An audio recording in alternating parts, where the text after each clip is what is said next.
오늘 아침 날씨는 이제 완연한 겨울임을 느끼게 해주는 북극 한파로 무척 힘들었어요. 때 아닌 겨울 날씨의 따뜻함은 우리를 헷갈리게 하더니 8년 만에 화이트 크리스마스까지 선물해주고 떠났어요. 웅크렸던 마음이 녹아들고 눈과 함께 크리스마스를 맞이하는 마음이 아주 따뜻해지는 것 같습니다. 요즘 심심찮게 USB 데이터 복구, 상담 문의가 자주 들어옵니다. USB 유니버설 시리얼 버스는 컴퓨터 및 다른 전자기기를 연결하는 데 사용되는 통합 표준 포트 및 케이블 기술입니다.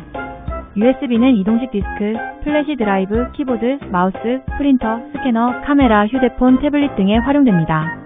USB는 속도, 호환성, 편리성 및 저렴한 비용으로 인해 널리 사용되는 전기회로 표준입니다. 그 밖에도 USB 활용도를 얘기하자면 너무나 폭넓고 다양하게 쓰고 있기 때문에 일일이 나열하기는 어려울 정도입니다. 오늘 유성구에서 전자회사에 근무하는 고객님께서 어제까지 작동이 잘 되었던 USB가 아침 조회 끝나고 컴퓨터 앞에 앉아 꾸준히 드라이브 사용하기 전에 포맷을 하는 멘트가 뜬다며 문의 전화가 왔습니다.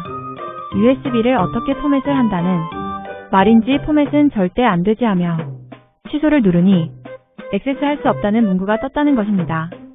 USB 안에 공인인증서랑 업무보고 자료 회의록하며 중요한 데이터들이 가득 들어있는데 어떻게 해야 하냐며 졸인 가슴을 안고 유성구와 가깝지도 않은 이곳 둔산동까지 대전 둔산동 스피드 출동 데이터 복구에 친구 소개로 상담 전화를 하셨다고 합니다. 30분 후 좀 전에 상담을 해드린 고객님께서 오셔서 첫마디가 기사님 살려주세요. 제발 저 좀 살려주세요.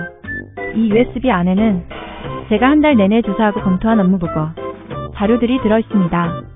USB가 복구되지 않으면 제가 사직서를 써야 할지도 모릅니다. 이 자료는 올해 제가 진급하기 위해 밤낮으로 연구한 자료입니다.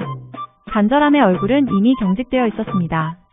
배드 섹터가 발생한 것입니다. 섹터란 하드든 메모리든 저장 장치는 쓰기 좋게 잘게 보통 512KB 정도 나눠져 있습니다. 이것을 섹터라고 합니다. 이 섹터가 뭔가 이유가 발생하면 느려집니다. 이렇게 느려지는 것을 배드 섹터라고 하는데 데이터를 읽게 되지 못할 때도 배드 섹터라고 합니다. 이 배드 섹터가 발생되면 USB 자체의 볼륨이 손상되고 USB에 접근을 못하니까 액세스할 수 없다란 문구가 뜨게 되는 것입니다. 배드 섹터는 주로 자주 사용 또는 반복적으로 사용하게 되는 문서 같은 곳에서 발생하는 것입니다. 이 증상을 줄일 수 있는 방법은 자주 사용하는 폴더 또는 파일은 USB 내에서도 위치 변경을 한 번씩 해주는 것이 좋습니다. 이것 외에도 장치 인식 실패라는 문구가 뜰 때도 있는데 이럴 때도 참 난감하기는 마찬가지입니다. 이런 현상이 나타났을 때에는 본인이 연결했던 USB 포트를 다른 곳으로 이동해서 연결해 보는 것입니다. 이미 아시는 분들은 널리 사용하는 방법이기도 합니다만 케이스가 불량인 문제 때문에 USB를 꽂을 수는 있지만 막상 연결 자체가 안 되는 경우도 많다는 것입니다. 그래서 본체의 상단 하단 후면 여러 군데를 다 꽂아본 후에 인식이 되는지 확인을 해야 합니다. 다음은 USB 포트. 넣는 입구 부분에 이물질이 쌓여 있어서 인식이 제대로 안 되는 경우가 있습니다. 이럴 때는 면봉 끝에 알코올을 묻혀 닦아주고 다시 마른 면봉으로 닦아주면 됩니다. 또 USB 드라이버를 다시 다운을 받고 설치하는 방법이 있는데요. 생각보다 가장 많은 장치 인식 불가 오류가 뜨는 경우에 사용하는 방법으로 윈도 시작을 누르고 제어판으로 들어가서 장치 관리자 메뉴를 누른 다음에 범용 직렬 및 게임 컨트롤러 목록을 펼친 다음에 본인이 사용하고 있는 USB가 3.0인지 2.0인지 확인한 다음에 제조사 공식 홈페이지로 이동해서 직접 검색해서 설치하는 것이 좋습니다. 구글이나 네이버에서 검색하다 보면 여러 사이트들이 있는데 여기 들어가서 깔게 되면 또 한 번의 낭패를 보는 경우도 있으니 꼭 제조사 홈페이지에 들어가서 다운로드 하시길 권장드립니다.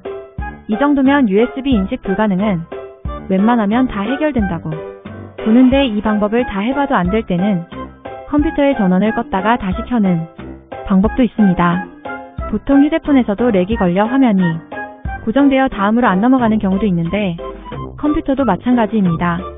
렉이나 인식 불가일 때 전원을 끈 다음에 다시 부팅을 하는 방법이 재활성화의 기본입니다. 그리고 고객님들의 가장 흔한 실수가 USB를 포트에 꽂았다가 끝났을 때 USB를 그냥 잡아 뽑아버리는 경우가 너무 많은데요. 이런 나 행동이 반복되다 보면 장치인식 오류가 생기는 가장 흔한 예입니다. 꺼낼 때는 작업 표시줄 하단에 있는 USB 꺼내기를 눌러서 안전하게 USB를 제거해 주시기 바랍니다. 비록 조그마하지만 고장이 나거나 없을 때를 꼭 필요한 저장 매체이니만큼 소중히 다루어줘야 오래도록 말썽 없이 쓸 수 있는 것입니다. 오늘 USB 복구 의뢰인에게도 이런 조치 사용법을 상세히 설명해주고 무의식적으로 했던 나쁜 몇 가지 습관을 고치겠노라고 하셨습니다. 다행히도 오늘은 유성구 방문 USB 복구가 잘 이루어졌고 우리 젊은 청년 고객님께서는 며칠 후 업무 보고를 무사히 성공했고 좋은 점수를 받았다며 감사의 전화를 보내왔습니다. 세세한 부분까지 잘 가르쳐줘서 너무 감사했고 친구가 왜 이곳을 소개해줬는지 알 것 같다고 친구랑 술 한잔 해야겠다고 좋아하셨습니다. 사소한 것 같지만 무의식적인 습관 때문에 간혹 낭패를 보는 경우가 많으니 위의 USB 저장 매체에 대한 몇 가지 주의 사항들을 기억했다가 실생활에 사용해보기 바랍니다. 그럼에도 불구하고 USB 저장 매체 복구가 필요하시다면 유성구에서도 알아주는 대전 스피드 출동 휴대폰 데이터 복구에서 책임져 드리겠습니다. 저장 매체의 모든 복구가 가능합니다. 작게는 USB부터 SD카드, CCTV, 블랙박스 휴대폰, 컴퓨터 하드 디스크까지 언제나 전문 엔지니어가 상주하고 있으니 언제든 상담을 통해 좋은 정보를 얻어가시기 바랍니다. 오늘 정보가 유용하셨다면 좋아요, 구독 많이 부탁드립니다.